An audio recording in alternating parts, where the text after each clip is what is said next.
नमस्कार, मी Swapnil Tambekar. Future pro education कोल्हापूरच्या यूट्यूब चॅनेलमध्ये मी आपलं सहर्ष स्वागत करत आहे.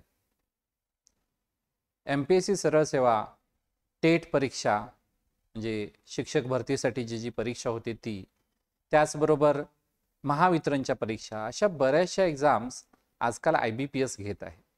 आणि गेली 10 वर्ष आम्ही IBPS साठीच्या परीक्षेचं म्हणजे बँकिंग, इन्शुरन्स वगैरे याची आम्ही तयारी करून घेत आहोत. त्यामुळे हा पॅटर्न आम्हाला चांगलाच माहीत आहे. त्यापैकी एक रिझनिंग हा सब्जेक्ट आहे आणि ह्या रिझनिंगमधला एक महत्त्वाचा टॉपिक जो आज मी शिकवणार आहे तो म्हणजे ब्लड रिलेशन्स किंवा ज्याला आपण रक्तसंबंध असं म्हणून ओळखतो. तर हा जो ब्लड रिलेशन टॉपिक आहे हा IBPS मध्ये थोडासा वेगळ्या पद्धतीने विचारला जातो. त्यामुळं पूर्णपणे मराठी देखील नाही आणि पूर्णपणे इंग्लिश देखील नाही असं थोडासा क्वेश्चन त्या टाईपमध्ये असतो. म्हणजे पूर्ण मराठीमध्ये पण नाही क्वेश्चन येत तुम्हाला आणि पूर्ण इंग्लिशमध्ये देखील येत नाही. मग नेमके कसे क्वेश्चन्स असतात हे जाणून घ्यायच्या अगोदर आपण काही बेसिक बघूया. तसं बघायला गेलं तर बेसिक हे शिकवण्यासाठी खूप वेळ लागतो, पण मी कमीत कमी वेळेमध्ये तुम्हाला एकदम टू द पॉइंट माहिती देण्याचा प्रयत्न करणार आहे.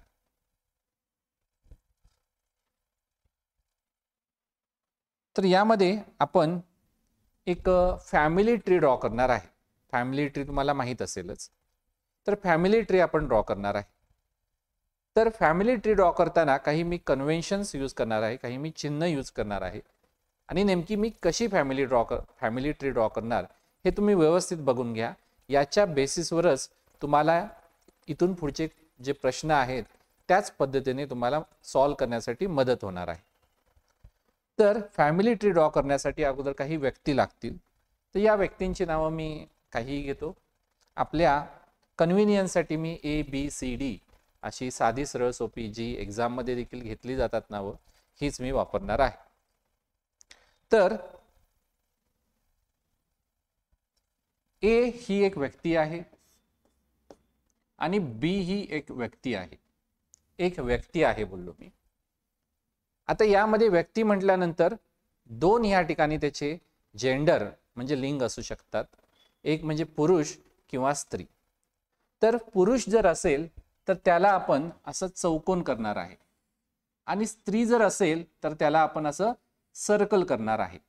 म्हणजे A हा पुरुष आहे आणि B ही स्त्री आहे. लक्षात आलं?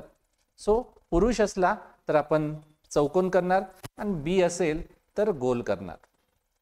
आता यांच्यामध्ये नाती वेगवेगळी आपण तयार करणार आहोत. आता ही नाती करायची म्हटली तयार तर अगोदर या दोघांचं लग्न लावलं पाहिजे. तर A आणि B दोघं मॅरिड आहेत. या दोघांचं लग्न झालेलं आहे हे दाखवण्यासाठी मी असे या दोन लाईन्स या ठिकाणी कनेक्ट केलेल्या आहेत. याचा अर्थ काय होतो? A आणि B यांचं लग्न झालं आहे. यामध्ये A हा पती आहे आणि B ही A ची पत्नी आहे. लक्षात आलं? इंग्लिशमध्ये आपण A हा हजबंड आहे आणि A हा हजबंड आहे B चा आणि B ही पत्नी आहे A ची. B वाईफ आहे A ची असं आपण म्हणू शकतो. आता याला अजून एक शब्द आहे तर तो एक लक्षात ठेवा. इंग्लिशमध्ये लक्षात ठेवा स्पाऊस. आता या स्पाऊसला एक्झॅक्ट असा मराठी शब्द नाही आहे. त्यामुळं मी जरा डाऊटफुल आहे की एक्झाममध्ये IBPS स्पाऊस म्हणून यूज करेल की जोडीदार किंवा जीवनसाथी असा कुठला तरी शब्द वापरणार आहे. सो स्पाऊस म्हणजे पती किंवा पत्नी. तुम्ही एखादा फॉर्म जर भरायला गेला तर तिथं देखील स्पाऊस नेम असा रकाना असू शकेल. सो स्पाऊस म्हणजे काय तर तुमचा पती किंवा पत्नी दोघांसाठी देखील हा शब्द वापरला जातो. तर A आणि B यांची लग्न झाली. आता फॅमिली ट्री ड्रॉ करायची म्हणजे यांना मुलं झाली पाहिजेत. तर आपण एक फॅमिली ट्री ड्रॉ करण्यासाठी यांची काही मुलं दाखवूया. सपोज यांना एक मुलगा झाला. मुलगा झाला म्हणजे आपण स्क्वेअरमध्ये ड्रॉ करणार, चौकोनात ड्रॉ करणार. त्यानंतर एक मुलगी झाली. हा मुलगा आणि ही मुलगी. आता ह्यांची आपण मुलगा आणि मुलगी याच्या खाली दाखवलेलं आहे, याच्या खाली दाखवलेलं आहे. मी हे असं डायरेक्ट देखील दाखवू शकतो, पण मी जरा असं थोडं चांगलं दिसावं म्हणून असं ड्रॉ केलं आहे. तर या ठिकाणी हा मुलगा असणार कारण चौकोन आहे, आणि ही मुलगी असणार कारण हा गोल आहे, आणि ही दोघं यांच्याशी डायरेक्ट कनेक्टेड आहे. लक्षात आलं? यांना देखील आपण काहीतरी नावं देऊया. तर याला मी नाव देतो सी आणि याला नाव देतो डी. आता एक लक्षात घ्या, यामध्ये जनरेशन असतात, पिढ्या असतात. ही आपली पहिली पिढी आहे, फर्स्ट जनरेशन आहे, पहिली पिढी.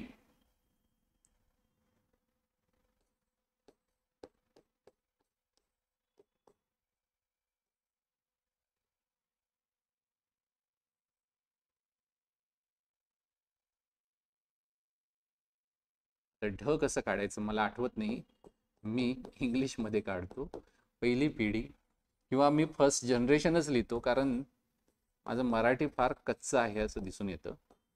फर्स्ट जनरेशन ही. त्यानंतर हे तुमचं सेकंड जनरेशन, दुसरी पिढी.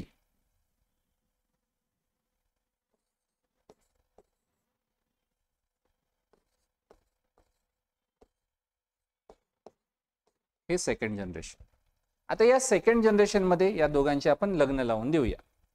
डी चं लग्न झालं सपोज ई सोबत. डी या ठिकाणी फिमेल आहे, स्त्री आहे, सो एफ या ठिकाणी तुम्हाला ऑब्विसली पुरुषच दाखवावा लागेल, म्हणजे एफ हा पती झाला डीचा. त्यानंतर सी चं आपण लग्न लावलं तर सी ला एक पत्नी मिळेल, तिचं नाव ठेवूया आपण एफ हे नाव ठेवूया. आता एक लक्षात घ्या, हे बाहेरच्या फॅमिलीमधून आलेले आहेत, बाहेरच्या कुटुंबामधून आलेले आहेत. यांना देखील आई असणार, यांना देखील आई असणार, भाऊ असणार, बरोबर. तर आपण आई आणि वडील बाजूला ठेवूया, याला भाऊ आहे असं आपण कन्सिडर करूया. आणि याला भाऊ कसा दाखवणार, तर मी भावासाठी हे अँड हे साईन दाखवतो, अँड हे चिन्ह यूज करतो. आता इथं मी याला भाऊ दाखवतो जी, आणि एफ ला मी या ठिकाणी एक बहीण दाखवतो, अँड एच ही बहीण झाली. क्लिअर आहे इथपर्यंत?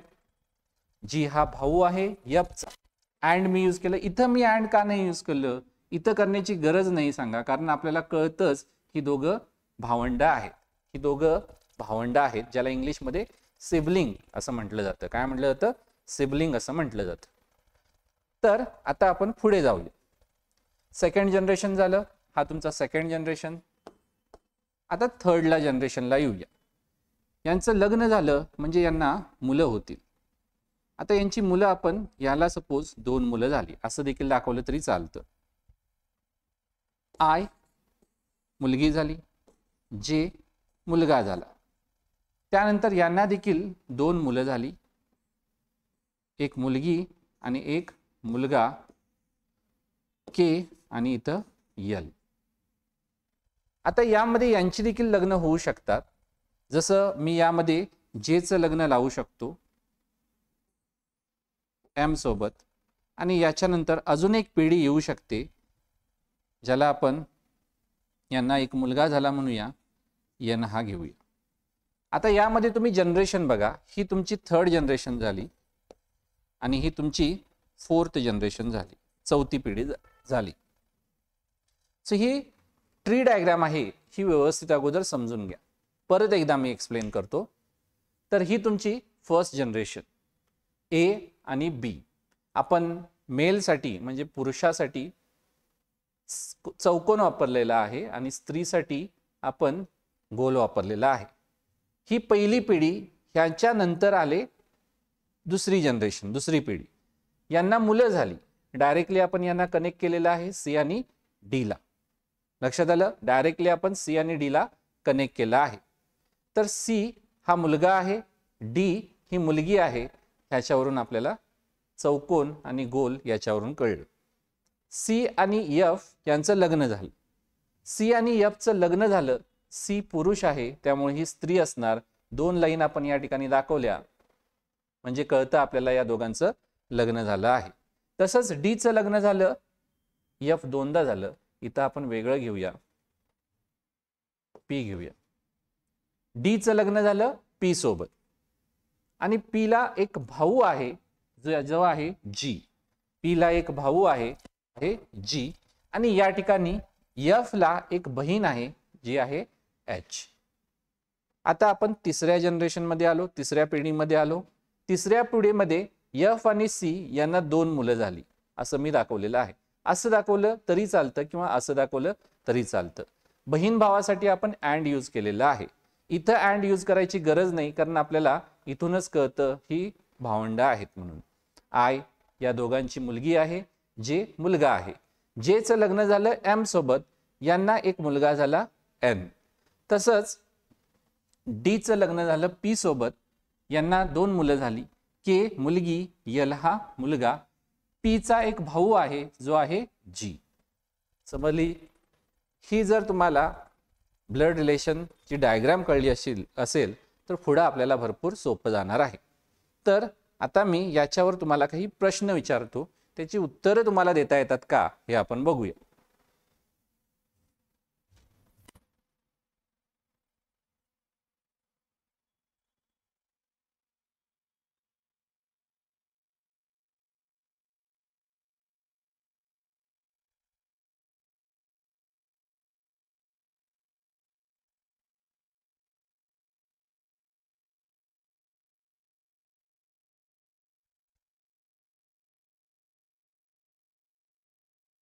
तर व्यवस्थित लक्ष द्या, तुम्हाला याची उत्तरं द्यायला जमली पाहिजेत. आय होप हे तुम्हाला दिसत असेल व्यवस्थित. तर काही प्रश्न मी विचारतो IBPSच्या स्टाईलमध्ये. सो या ठिकाणी पहिला प्रश्न मी विचारतो, ए चा बी सोबत संबंध काय? हा प्रश्न असा देखील विचारला जाऊ शकतो, बी शी ए सोबत ए शी बी या टाइप मध्ये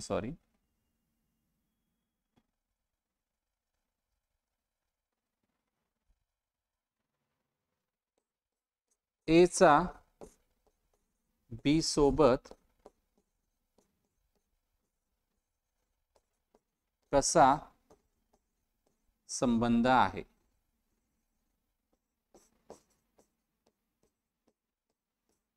हा प्रश्न असा देखील विचारला जाऊ शकतो, ए चे बी सोबत नाते काय?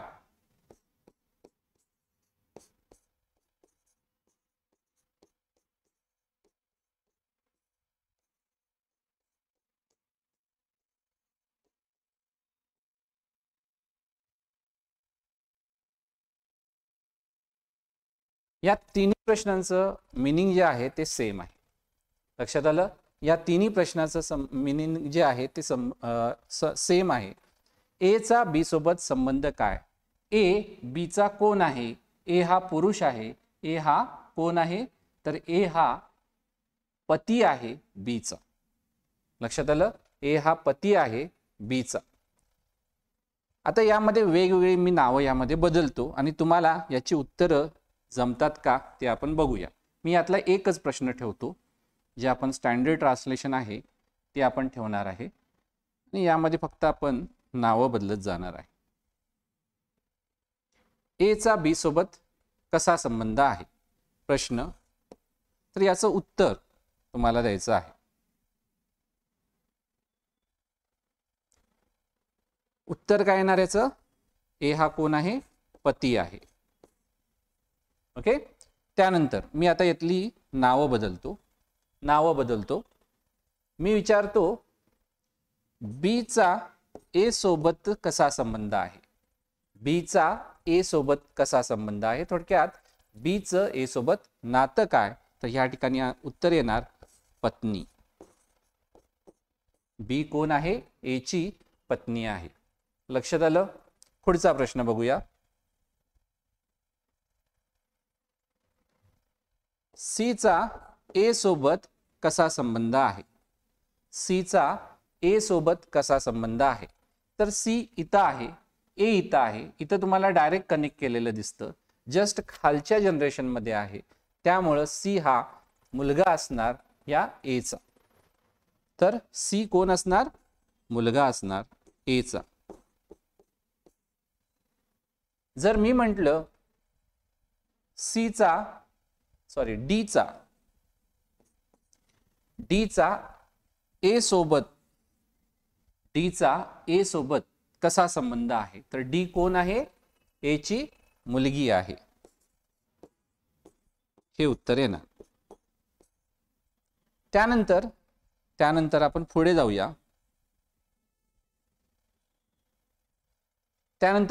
आपण एफ चा बी सोबत कसा संबंध आहे. एफ चा बी सोबत कसा संबंध आहे. एफ चा संबंध काय बी सोबत, एफ कोण आहे, एफ चा बी सोबत कसा संबंध आहे. तर एफ कोण आहे, एफ चे बी शी नाते काय आहे. तर एफ ही सर्कल आहे ना, बी ची कोण आहे, तर मुलग्याची पत्नी. मुलग्याच्या पत्नीला काय म्हटलं जातं, सून म्हटलं जातं. सो इथं सून हे उत्तर येणार. याला इंग्लिश मध्ये डॉटर इन लॉ असं म्हणतात. शॉर्ट फॉर्म मध्ये मी लिहितो डॉटर इन लॉ किंवा सून. त्यानंतर पुढचा प्रश्न,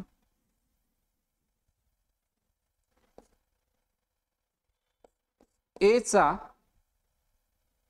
एफ सोबत कसा संबंध आहे. How is A related to F. So A कोण आहे बघा, ए एफ चं कोण आहे, तर एफ च्या पतीचे वडील आहेत. पतीचे वडील म्हणजे कोण झाले, सासरे.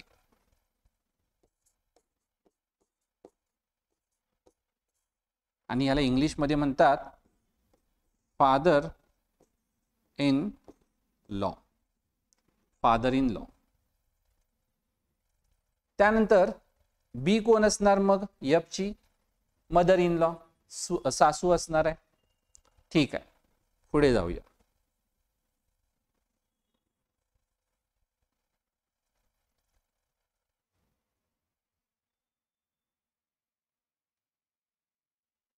यामध्ये पुढचा प्रश्न घ्या.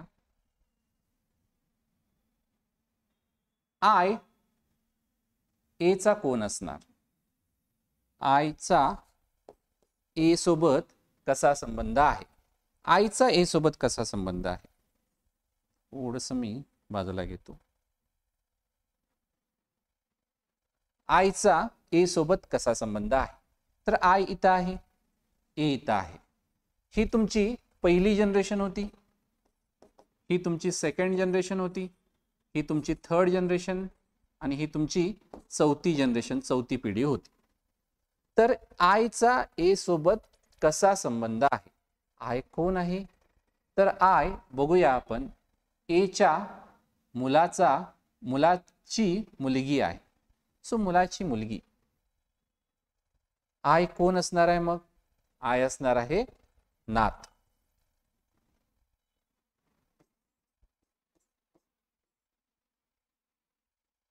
आणि जे कोण असणार आहे, नातू असणार आहे. याला इंग्लिश मध्ये म्हणतात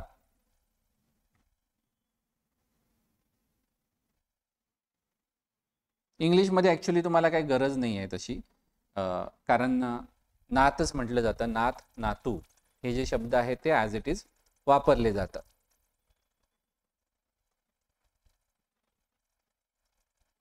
आता पुढचा प्रश्न आपण घेऊया.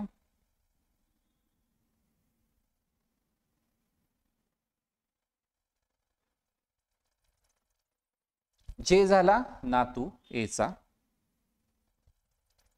How is D. आयचा डी सोबत कसा संबंध आहे. आयचा डी सोबत कसा संबंध आहे. इंटरेस्टिंग प्रश्न आहे. आय कोण आहे, डी ची. डी च्या भावाची मुलगी. सो भावाची मुलगी कोण? भावाची मुलगी म्हणजे कोण झाली? भावाची मुलगी म्हणजे आपण म्हणतो मराठीमध्ये, ऍक्च्युली इथं लक्षात ठेवायचं नाही, तर इथं तुम्हाला इंग्लिशमध्येच लक्षात ठेवायचं आहे, नीस. काय लक्षात ठेवायचं इंग्लिशमध्ये? NIECE, नीस. लक्षात आलं? हे झालं नीस. त्यानंतर पुढचा प्रश्न. आता नीसच म्हणायचा, याला पुतण्या पुतणी भाचा भाशी असं म्हणायचं नाही. नीसच तुम्ही देखील लक्षात ठेवायचं आहे. काय लक्षात ठेवायचं आहे? हे नीस म्हणून लक्षात ठेवायचं आहे, कारण IBPS मध्ये नीसच यूज केलं जातं.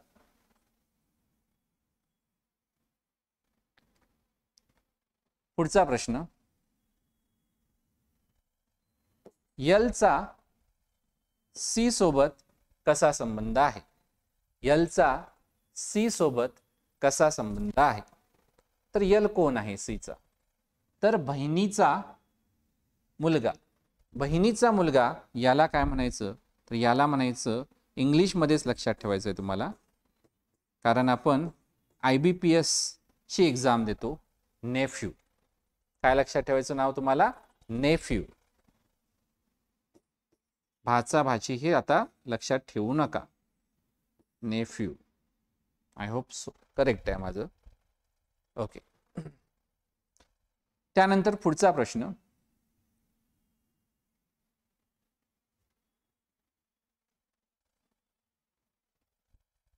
डीचा जे सोबत कसा संबंध आहे?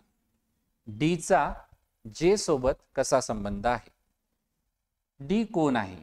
जेचा थोडक्यात डी कोण आहे? डीचा जे सोबत कसा संबंध आहे? How is D related to J? D आहे वडिलांचा भाऊ. वडिलांच्या भावाला मराठीमध्ये काका म्हणतात. आपण IBPS च्या एक्झाम देतो म्हणून आपण इथं म्हणायचं आहे अंकल. आता अंकल दोन प्रकारचे असतात, एक म्हणजे आईकडून आणि एक असतो वडिलांकडून. आईकडून अंकल जर असेल तर तो मामा असतो आणि वडिलांकडून असेल तर तो काका असतो. सो यामध्ये डीचा जे सोबत कसा संबंध आहे? तर वडिलांकडून आहे, म्हणून याला म्हणायचं पॅटर्नल अंकल. आणि जर आईकडून असेल तर हे वडिलांकडून.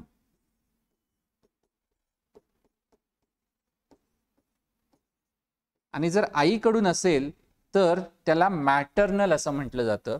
मॅटर्नल. मी पुढचा प्रश्न घेतो.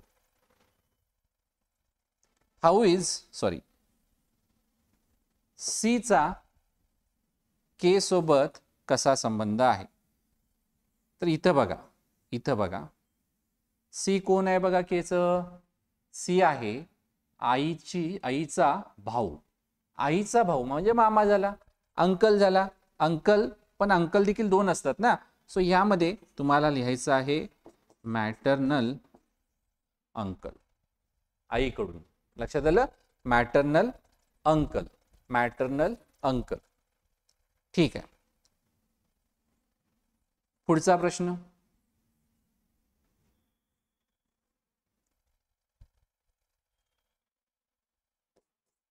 पीचा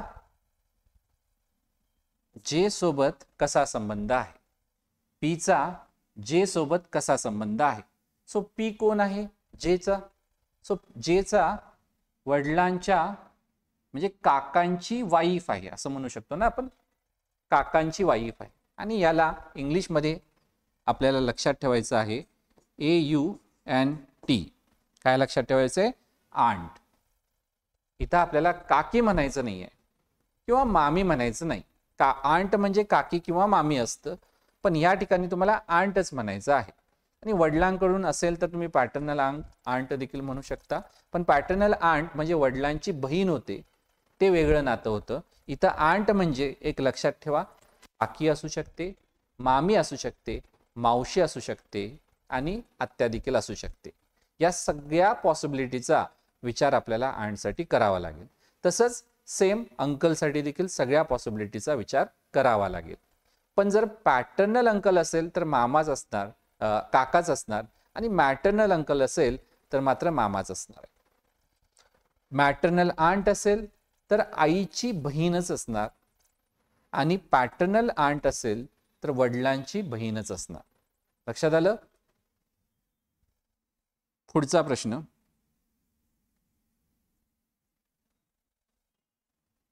हाऊ इज मराठीमध्ये बघूया.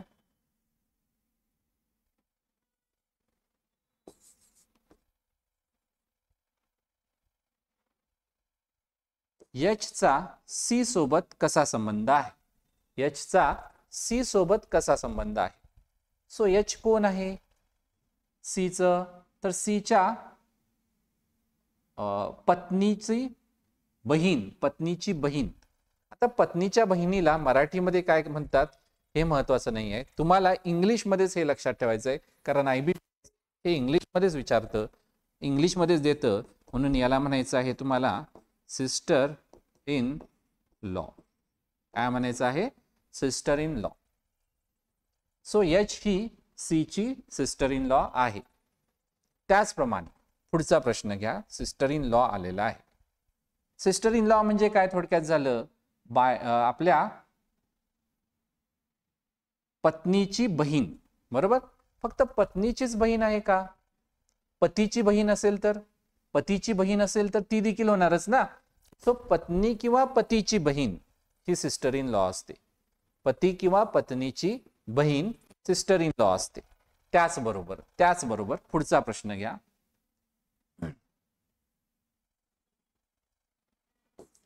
जीचा डी सोबत कसा संबंध आहे? जीचा डी सोबत कसा संबंध आहे? जीचा डी सोबत कसा संबंध आहे? सो जी कोण आहे डीचा?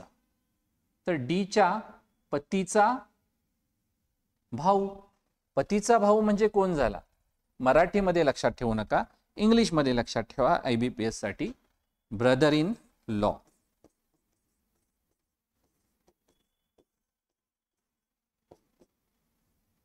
सो ब्रदर इन लॉ देखील दोन प्रकारे असू शकतो. यामध्ये दाखवल्याप्रमाणे पतीचा जसा भाऊ असतो तशा पत्नीच्या भावाला देखील ब्रदर इन लॉच म्हणतात. त्याचप्रमाणे आता पुढचा प्रश्न घ्या.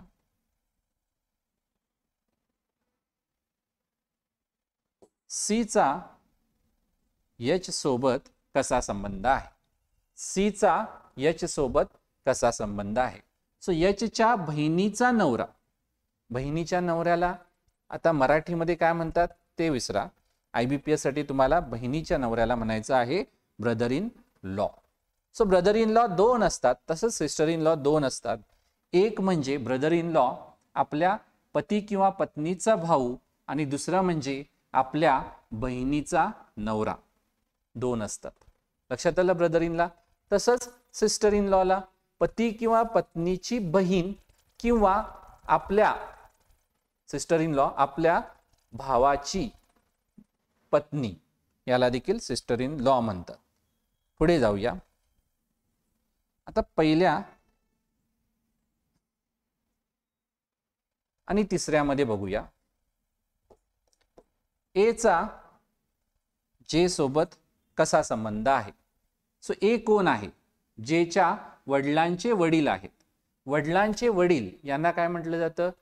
ग्रँडफादर. ग्रँडफादर म्हणजेच आजोबा. आता काही वेळा बघा फक्त ग्रँडफादर तुम्हाला देतील. फक्त तुम्हाला ग्रँडफादर देतील, कारण ग्रँडफादर देखील दोन प्रकारे असू शकतात. एक म्हणजे आईकडून आईचे वडील किंवा दुसरे असतात वडिलांचे वडील. सो ग्रँडफादर दिलं की या दोन्ही गोष्टीचा तुम्हाला विचार करायला पाहिजे. आजोबा दिलं तर. मॅटर्नल दिलं तर आईचे वडील असणार आणि पॅटर्नल दिलं तर वडिलांचे वडील असणार, हे विसरू नका.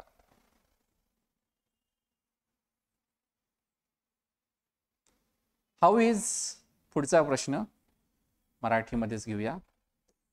एलचा ए सोबत कसा संबंध आहे? सो एल कोण आहे एचा? तर मुलगीचा मुलगा, याला म्हणायचं मुलगीचा मुलगा नातू, आणि याला इंग्लिशमध्ये म्हणायचं ग्रँडसन. किंवा के कोण झाली मग? ग्रँड डॉटर झाली. ठीक आहे. आता यन बद्दल तसं विचारलं जाणार नाही, पण मी तुम्हाला यन बद्दल पहिल्या आणि चौथ्यामध्ये देखील सांगून टाकतो. पहिल्या आणि चौथ्यामध्ये बघूया. तर ए चा एन सोबत कसा संबंध आहे. ए कोण आहे? यनचा. यांच्या आजोबांचे वडील. आजोबांचे वडील म्हणजे कोण? ए कोण झाला? आजोबांचे वडील, पंजोबा मराठीमध्ये, बरोबर. सो ह्याला म्हणायचं इंग्लिशमध्ये great grand father. Great grand father. A कोण आहे? एचा एन सोबत कसा संबंध आहे? Great grand father. आणि उलट जर दिलं यनचा ए सोबत कसा संबंध आहे, तर ह्या ठिकाणी उत्तर येणार नातू पण पंतू असं उत्तर येणार. पण तू. आणि इंग्लिशमध्ये ग्रेट ग्रँड सन असं उत्तर येणार. लक्षात आलं? तर हे काही आपले महत्वाची नाती होती. ही जर समजली असतील तर चांगली गोष्ट आहे. सतत हे जरा रिवाइज करा, परत परत 2-3दा रिवाइज करा. आणि तुम्हाला जर यातलं कुठलं नातं पाहिजे असेल, तुम्हाला विचारायचं असेल, तर कमेंटमध्ये नक्की विचारू शकता. आता मी काय करतो, याच्यावरचे प्रश्न सुरुवात करतो. बेसिक समजलं असेल तर प्रश्न तुम्हाला नक्की समजतील. एक लक्षात घ्या, हे प्रश्न काढण्यासाठी भरपूर मेहनत घ्यावी लागते आम्हाला. त्यामुळे ही मेहनत जर तुम्हाला ॲप्रिशिएट करायची असेल तर कमेंट करून नक्की फीडबॅक आम्हाला द्या. आणि चॅनल सबस्क्राईब केलं नसेल तर सबस्क्राईब करा. जास्तीत जास्त तुमच्या मित्रांपर्यंत पोहोचवण्याचा प्रयत्न करा. तर बघूया पहिला प्रश्न. बघा, अगोदर थोडंसं पॉज करा, तुम्ही विचार करा. जमतं का बघा. जमलं चांगली गोष्ट आहे, नाही जमलं मी कशाला आहे मग. ओके, प्रयत्न करा, थोडंसं पॉज करून प्रयत्न करा.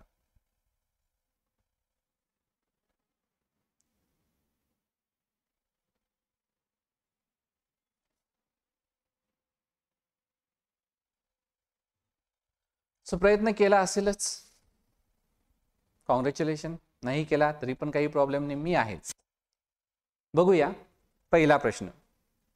इथं आपल्याला माहिती दिलेली आहे.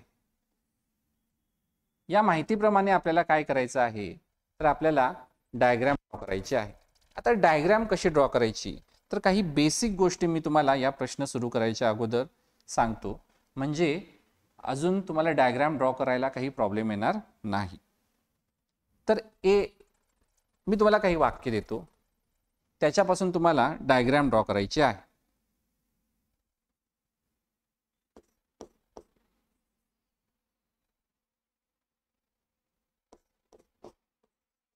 ए हे बीचे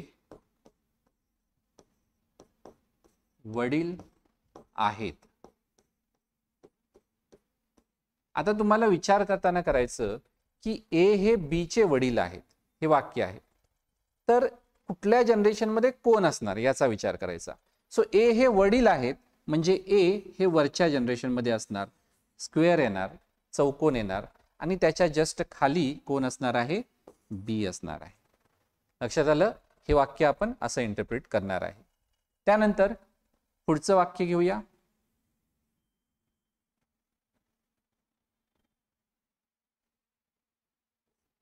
ए बीचा भाऊ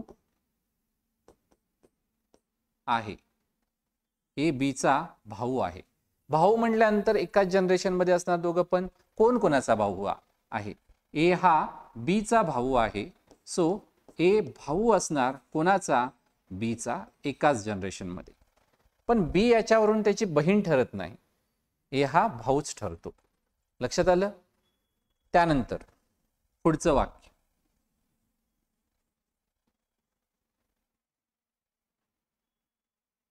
ए हा बीचा मुलगा आहे. ए हा बीचा मुलगा आहे. सो ए हा मुलगा आहे म्हणजे ए एकतर मेल येणार. कोणाचा? बीचा. मग बी कुठल्या जनरेशन मध्ये असणार? हो, बी वरच्या जनरेशन मध्ये असणार, बरोबर ना? बी वरच्या जनरेशन मध्ये असणार, यांचा हा मुलगा आहे. यामध्ये बी मेल की फिमेल हे आपल्याला कळत नाही, पुरुष की स्त्री हे कळत नाही, पण ए मात्र मुलगा आपण निश्चित दाखवू शकतो. कळलं? गुड. पुढे जाऊया. ए हा बीचा, आता काय घेऊया, ब्रदर इन लॉ आहे. पती म्हणूया, नको पती झालं, ब्रदर इन लॉ आहे. सो ब्रदर इन लॉला मी तुम्हाला दोन प्रकारे सांगितलं होतं. एक तर आपल्या पती किंवा पत्नीचा भाऊ आणि दुसरा म्हणजे आपल्या बहिणीचा नवरा. दोन्ही डायग्राम आपल्याला ड्रॉ करावी लागतील. ए हा ब्रदर इन लॉ आहे, सो ए तुम्हाला स्क्वेअर मध्ये दाखवावं लागेल. Brother in law, sister in law हे सगळं एकाच जनरेशन मध्ये असणार. तर ए ब्रदर इन लॉ आहे, सो ए हा मी दाखवतो. कोणाच्या? बीचा ब्रदर इन लॉ आहे, सो बीच्या पती किंवा पत्नीचा, या ठिकाणी पती किंवा पत्नी असणार, आपल्याला जेंडर माहित नाही, त्याचा हा भाऊ असणार.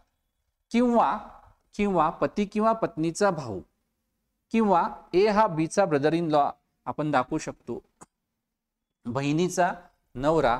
कुणाच्या? बीच्या बहिणीचा नवरा हा कोण आहे? ए आहे. सो ए या ठिकाणी कोण झाला? ब्रदर इन लॉ झाला बीचा. लक्षात आलं? तसंच सिमिलरली सिस्टर इन लॉ साठी तुम्ही स्वतः डायग्राम ड्रॉ करून बघू शकता. सिस्टर इन लॉ म्हणजे काय येणार? पती किंवा पत्नीची बहीण किंवा आपल्या भावाची पत्नी. लक्षात आलं? याला सिस्टर इन लॉ म्हणतात. त्यानंतर पुढचं वाक्य मी घेतो.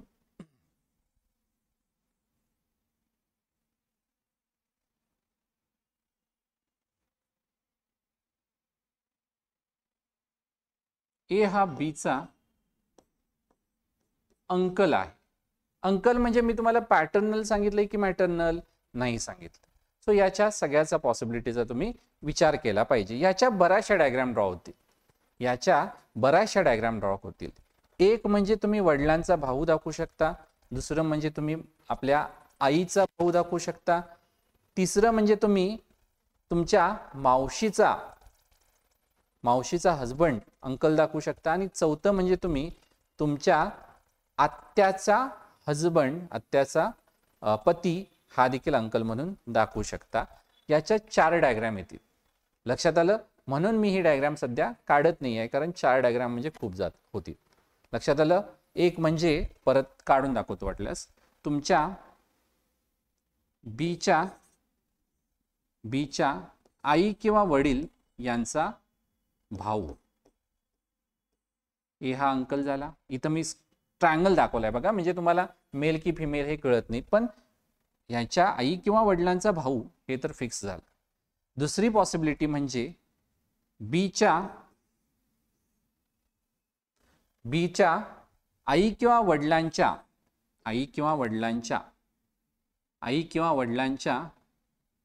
बहिणीचा नवरा हा देखील असू शकतो, हे असू शकतो. 4ही पॉसिबिलिटी बघा मी या 2 डायग्राम मध्ये काढलेल्या आहेत.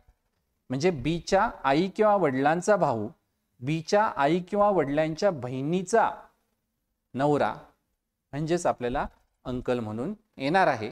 IBPS मध्ये अंकल हाच शब्द असतो.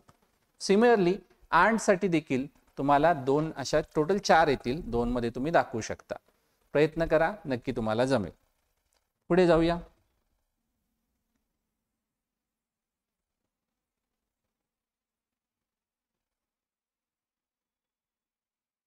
ए हा बीचा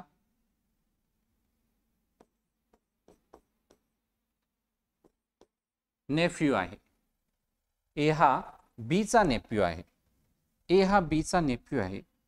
ए नेफ्यू कुणाचा? बीचा. ए आपण चौकोन दाखवला, बीचा. मग बी कुठल्या जनरेशन मध्ये असणार? बी हा वरच्या जनरेशन मध्ये असणार, बरोबर ना? आता नेफ्यू म्हणजे कोण? तर नेफ्यू म्हणजे आपल्या भाऊ किंवा बहिणीचा मुलगा, बरोबर ना? भाऊ किंवा बहिणीचा मुलगा कुणाच्या? बीच्या. बीच्या भाऊ किंवा बहिणीचा मुलगा, बीच्या भाऊ किंवा बहिणीचा मुलगा हा असणार आहे नेफ्यू. लक्षात आलं? हा असणार आहे नेफ्यू. ओके. सिमिलरली नीसला देखील तुम्ही डायग्राम स्वतः ट्राय करू शकता. त्यानंतर जाऊया, ए हा बीचा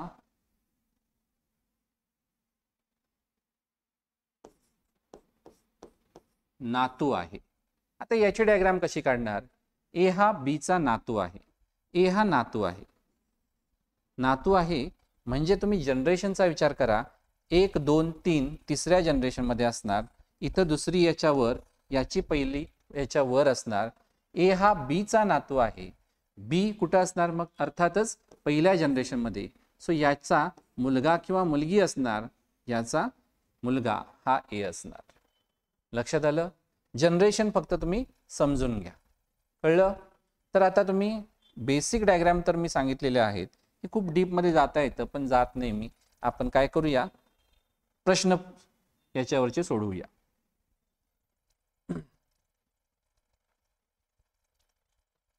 सो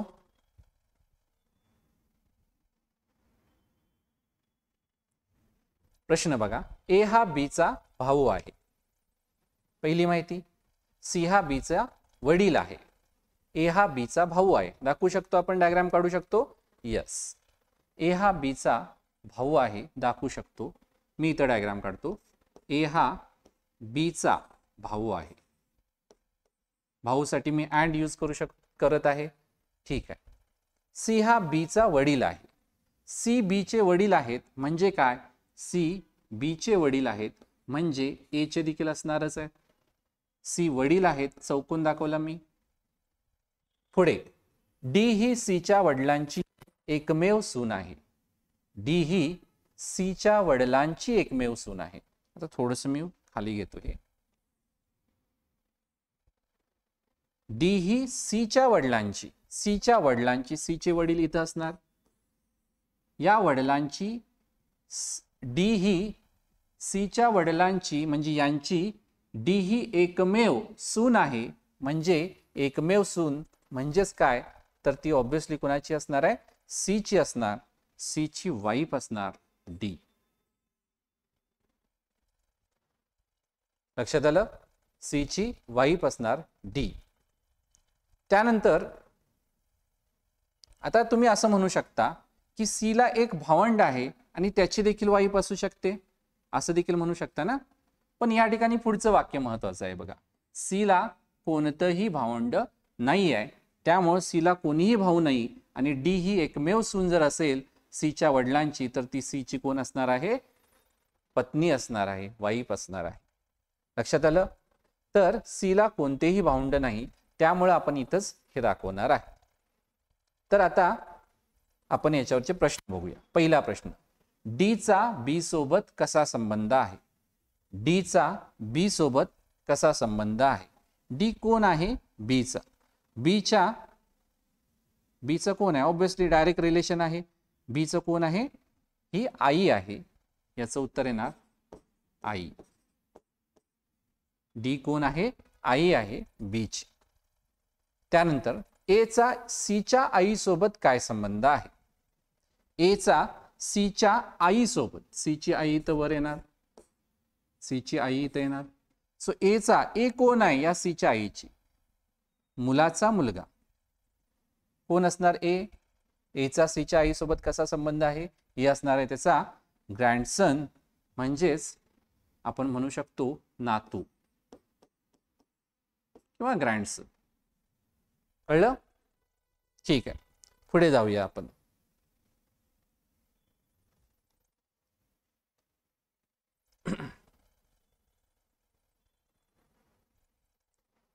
ट्राय करा, पॉज करा, प्रयत्न करा. जमलं कॉंग्रॅच्युलेशन, नाही जमलं मी आहे.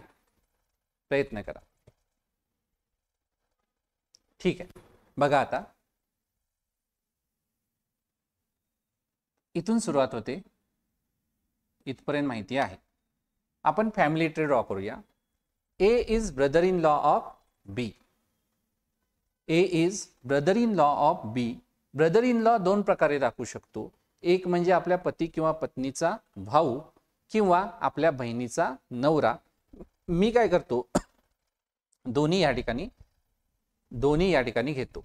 ए हा बीचा ब्रदर इन लॉ आहे. As it is brother in law घेतले बघा. So brother in law, uncle, aunt, sister in law हे जे शब्द आहेत ना, हे तुम्हाला याच्या मराठीच्या ट्रान्सलेशन मध्ये दिसून येतील. ओके. इथं तुम्हाला ब्रदर इन लॉच्या ऐवजी वेगळा शब्द दिसणार नाही, ब्रदर इन लॉच दिसणार आहे एक्झाम मध्ये देखील. ए हा बीचा ब्रदर इन लॉ आहे. दाखवूया आपण.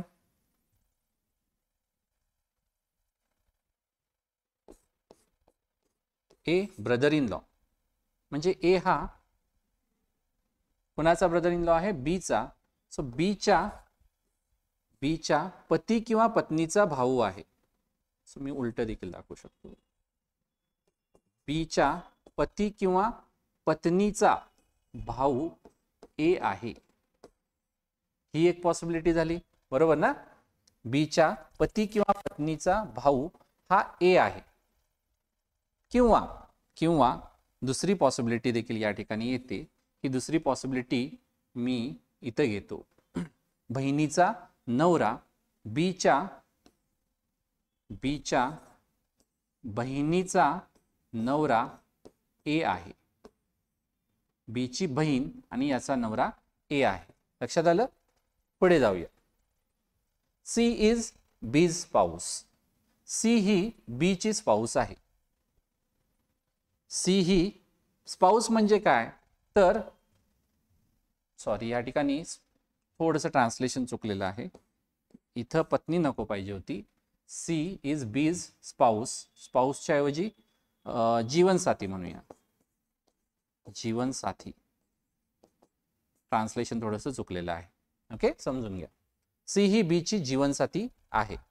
सी ही जीवनसाथी आहे. मेल की फिमेल माहीत नाही. सी ही बीची जीवनसाथी आहे. मी इथं दाखवतो. सी जीवनसाथी आहे.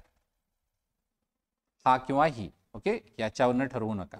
इथे हा किंवा ही एक्झाम मध्ये देखील येणारच आहे, कारण स्पाऊसला मराठीमध्ये शब्द नाही आहे. जीवनसाथी, साथीदार वगैरे या टाईपचा शब्द येऊ शकतो.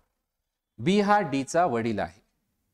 बी हा डीचा वडील आहे. बी मेल येणार म्हणजे बी वडील आहे म्हणजे सी फिमेल येणार.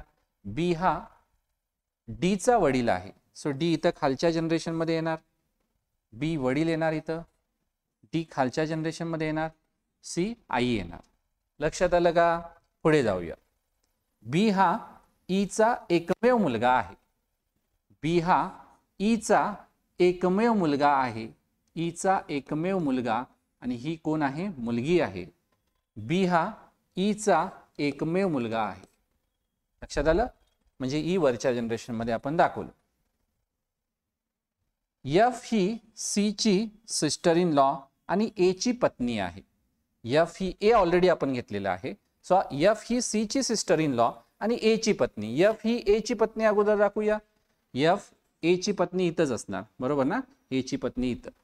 त्यानंतर ए ची पत्नी इथं, एफ इथं असणार आहे, बरोबर. ए ची पत्नी दाखवली. पुढे जाऊया. ए आणि सी हे भावंड नाहीत. हे वाक्य आता महत्वाचं आहे. ए आणि सी हे भावंड नाहीत. ए आणि सी यामध्ये ही भावंड दिसत आहेत, पण मग काय करायचं. ही पॉसिबिलिटी कॅन्सल करायची. ही तुमची केस 1 होती आणि ही तुमची पॉसिबिलिटी सेकंड म्हणजे केस 2 होती. सो ही केस तुमची कॅन्सल झाली. इथं ए आणि सी भावंड दिसत नाही आहेत. लक्षात आलं. परत एकदा दाखवतो डायग्राम प्रमाणे. ए हा बीचा ब्रदर इन लॉ आहे. ए हा ब्रदर इन लॉ म्हणजे आपल्या बहिणीचा नवरा, किंवा मी इथं दाखवलेला आहे आपल्या स्पाऊसचा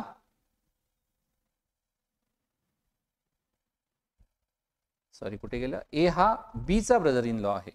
आपल्या म्हणजे बीच्या स्पाऊसचा भाऊ. दोन्ही दाखवलं आपण. स्पाऊस म्हणजे पती किंवा पत्नी. त्यानंतर सी हा बीचा जीवनसाथी म्हणजे स्पाऊस आहे. सी आणि बी आपण दाखवलं, हे रिलेशन दाखवलं. बी हा डीचा वडील आहे. बी वडील आहे. डी बी वडील आहे. डी खालच्या जनरेशन मध्ये येणार. त्यानंतर बी हा ईचा एकमेव मुलगा आहे, बी हा एकमेव मुलगा म्हणजे एफ मुलगी येणार, बी हा एकमेव मुलगा. ठीक आहे, पुढे जाऊया. एफ ही सी ची सिस्टर इन लॉ आणि ए ची पत्नी आहे. एफ ही ए ची पत्नी आहे, ए ऑलरेडी दाखवला, एफ पत्नी दाखवली, ए ऑलरेडी दाखवला, एफ पत्नी दाखवली. एफ ही सी ची सिस्टर इन लॉ आहे, एफ ही सी ची सिस्टर इन लॉ इथं होत आहे, एफ ही सी ची सिस्टर इन लॉ इथं देखील होत आहे. त्यानंतर ए आणि सी हे भावंड नाहीत, म्हणजे सिबलिंग नाहीत, सख्खे भाऊ बहीण किंवा भाऊ भाऊ बहीण बहीण असं नाही आहे. त्यामुळं ए सी इथं भावंड होतात, म्हणून ही पॉसिबिलिटी कॅन्सल होते. प्रश्न, ए चा बी सोबत कसा संबंध आहे? ए कोण आहे? बीचा. ए कोण आहे? बीचा. ए कोण आहे? तर बहिणीचा नवरा, म्हणजेच या ठिकाणी काय म्हणतो आपण? Brother in law. Brother in law. Okay, मराठीमध्ये आपण ब्रदर इन लॉच उत्तर द्यायचं आहे. एफ चा डी सोबत कसा संबंध आहे? एफ चा डी सोबत कसा संबंध आहे? तर डीच्या वडिलांची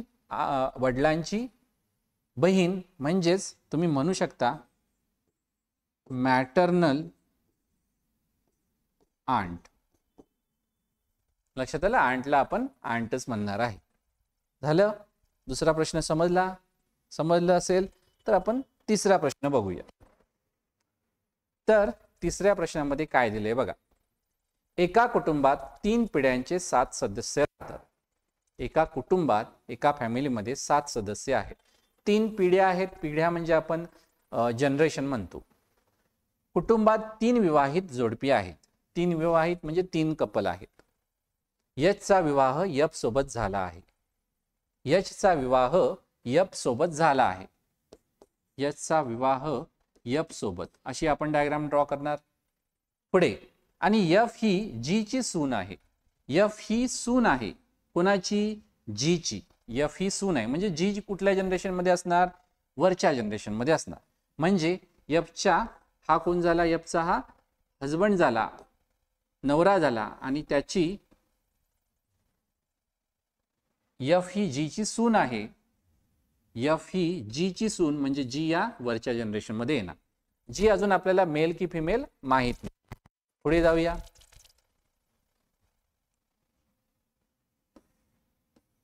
ई ही सी ची आजी आहे.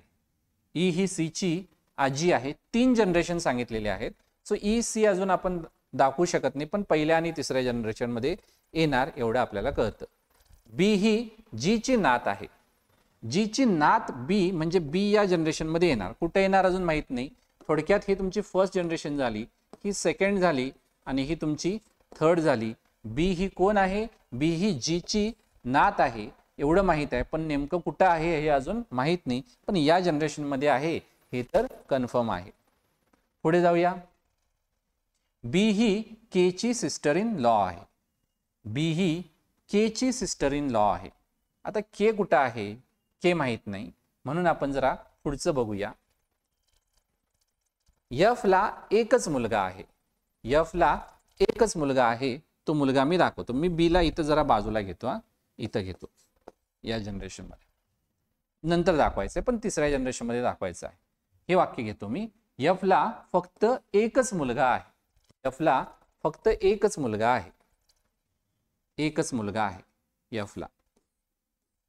आपल्याला बघा 3 विवाहित जोडपी दाखवायचे आहेत ना. एक जोडपं झालं. यशचा विवाह एफ सोबत दाखवला आपण. एफ ही जी ची सून, एफ ही जी ची सून दाखवली. ई ही सी ची आजी. आता ई ही सी ची आजी आहे, याचा अर्थ काय होतो समजून घ्या. ई ही सी ची आजी आहे म्हणजे ई पहिल्या जनरेशन मध्ये, सी तिसऱ्या जनरेशन मध्ये येणार. बरोबर? ई पहिल्या जनरेशन मध्ये, सी तिसऱ्या जनरेशन मध्ये येणार. आता पहिल्या जनरेशन मध्ये जी आहे, पहिल्या जनरेशन जी आहे. थोडक्यात या दोघांचं लग्न झालं असणार. सो ई, कारण ही एकाच कुटुंबामधली आहेत, सो ई इथं येणार, सी इथं कुठेतरी येणार. लक्षात आलं? ई ही सी ची आजी, ई आजी म्हणजे जी तिचे, या आजीचे म्हणजे हजबंड होणार, मेल होणार. बी ही के ची सिस्टर इन लॉ आहे. बी ही के, आता बी कुठे गेला? बी ही के ची सिस्टर इन लॉ आहे. एफ ला फक्त एकच मुलगा आहे. एफ ला फक्त एकच मुलगा आहे. आता दोन या ठिकाणी आपण जोडपी दाखवलेली आहेत. अजून एक जोडपं दाखवणं बाकी आहे आणि त्यासाठी कुठलं महत्वाची इन्फॉर्मेशन आहे ही आपण बघूया. एफ ही जी ची सून आहे, दाखवलं. ई ही सी ची आजी आहे, दाखवलं. सी या जनरेशन मध्ये येणार, बी या जनरेशन मध्ये येणार. बी ही के ची सिस्टर इन लॉ आहे. आता मी हे बी ही के ची सिस्टर इन लॉ बाजूला लिहून घेतो हा. बी ही के ची सिस्टर इन लॉ. आता तीन जोडपी तर दाखवायची आहेत. तीन जोडपी जर दाखवायची असतील तर बी ही sister in law, sister in law म्हणजे बघा दोन प्रकारे दाखवू शकतो. एक म्हणजे सिस्टर इन लॉ पती किंवा पत्नीची बहीण, बी पती किंवा पत्नीची बहीण, कुणाच्या? के ची सिस्टर इन लॉ म्हणजे केच्या पती किंवा पत्नीची बहीण बी झाली. किंवा किंवा किंवा भावा आपल्या बहिणीचा भावाची बायको म्हणजे केच्या भावाची पत्नी ही कोण आहे? बी आहे, सिस्टर इन लॉ आहे. दोन पॉसिबिलिटी आहेत ना. आता या दोन पॉसिबिलिटी मध्ये इथं कुठली बसेल तर याचा आपल्याला विचार करायचा आहे. तर सी, आता एक लक्षात घ्या, सी देखील दाखवायचा आहे, बी देखील दाखवायचा आहे. 1 2 3 4 आणि इथं आपल्याला तिघजण दाखवायचे आहेत. ही तिघजण कोण असणार? ऑब्विसली के, सी आणि बी असणार. ही तिघजण कोण असणार? के, सी, बी असणार. तर यामध्ये एक तर मुलगा कंपल्सरी येणार आहे. एक तर मुलगा कंपल्सरी येणार आहे. सो हा मुलगा नेमका कोण असणार? बी तर असणार नाही या ठिकाणी, बी तर असणार नाही. के जर दाखवला या ठिकाणी तर के इथं दाखवला, के चे पत्नी एक दाखवणार आणि पत्नी सी दाखवणार. पत्नी सी जर दाखवली तर सी ही ग्रँडसन, ही सी कोण आहे? ई ही सी ची आजी आहे म्हणजे सी कोण आहे? नात आहे, नात किंवा नातू आहे, ते दाखवू शकत नाही. त्यामुळं आपल्याला हे असंच दाखवावं लागणार. कसं दाखवावं लागणार? हे जे आहे इथं घ्यावं लागणार. याचं लग्न बी सोबत झालं आणि याला एच आणि एफ ला एकच मुलगा आहे आणि दुसरी कोण आहे? मुलगी, ती आहे सी आणि इथं येणार के. लक्षात आलं? सो आता हे वाक्य के जर मेल असेल तर एफ, बी येणार आहे तुमची फिमेल, म्हणजे एफ ला फक्त एकच मुलगा आपण दाखवला. ई ही सी ची आजी आहे आपण दाखवलं. एफ ला बी ही के ची सिस्टर इन लॉ, बी ही के ची सिस्टर इन लॉ असं म्हणा, सी इथं येणार आणि के इथं येणार. चुकून हे असं घ्यायचं, सॉरी हा. सो हे आपण ॲज इट इज उतरून इथं टाकलं. लक्षात आलं? हे का नाही टाकू शकत? कारण यामध्ये आपल्याला सी जर इथं दाखवलं तर सी नाही दाखवू शकत ना या ठिकाणी, म्हणून यामध्ये असं देखील मी ऍक्च्युअली घेऊ शकतो की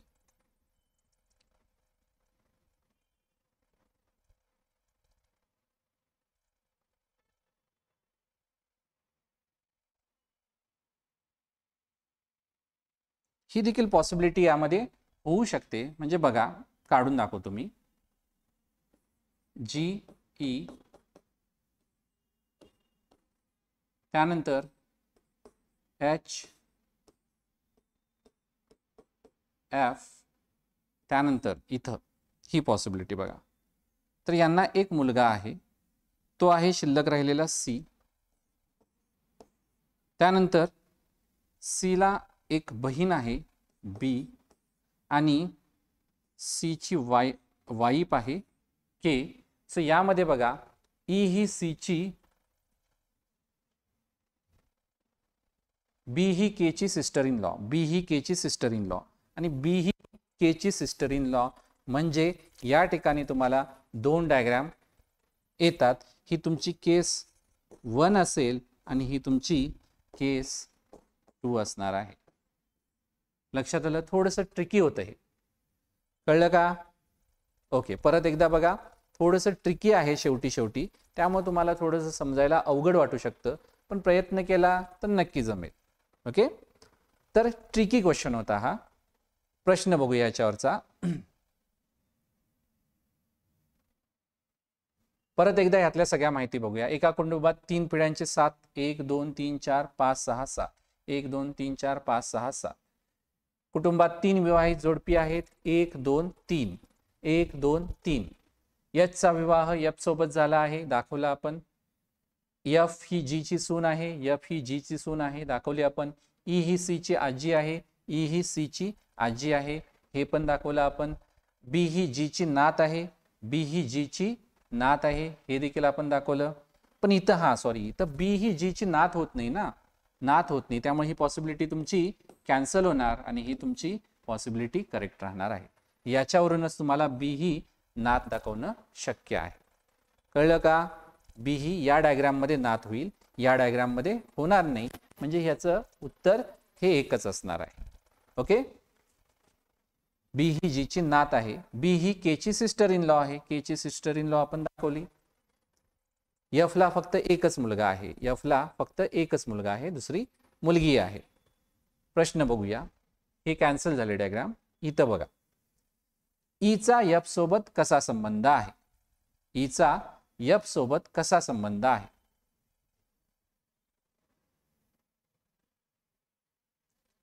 ई इथं आहे, एफ इथं आहे, कसा संबंध आहे. ई कोण आहे? हजबंड्स फादर, म्हणजे कोण झाले आपले सासरे, ऑप्शन बी. त्यानंतर क्वेश्चन 33, जर यल हा एफचा भाऊ असेल तर सी चा यल सोबत कसा संबंध आहे. यल हा एफचा भाऊ असेल, एफचा भाऊ यल आहे, तर सी चा यल सोबत संबंध कसा असेल. सी कोण असणार? एफचा भाऊ असेल तर बहिणीचा मुलगा, बहिणीचा मुलगा म्हणजे कोण म्हणतो त्याला आपण? बहिणीचा मुलगा म्हणजे आपण म्हणतो, यापैकी नाही, भाचा म्हणतो ना, भाचा, भाचे नाही, भाचा. ऍक्च्युअली इथं तुम्हाला आन्सर पाहिजे होतं, ऑप्शन पाहिजे होता, पुतण्याच्या ऐवजी नेफ्यू पाहिजे होतं, मग आपण या नेफ्यूला क्लिक केलं असतं. ओके, त्यानंतर एचचा के सोबत कसा संबंध आहे. एचचा के सोबत कसा संबंध आहे. केचे कोण आहेत? हे केच्या पतीचे वडील म्हणजेच कोण आहेत? पतीचे वडील म्हणजे सासरे आहेत. समजलं का? समजलं असेल तर पुढचं जे आहे हे तुम्ही स्वतः प्रयत्न करा आणि याचं उत्तर कमेंटमध्ये नक्की मेन्शन करा. लेक्चर आवडलं तर लाईक करा, कमेंट करा, शेअर करा. चॅनलला सबस्क्राईब केलं नसेल तर सबस्क्राईब जरूर करा. थँक्यू.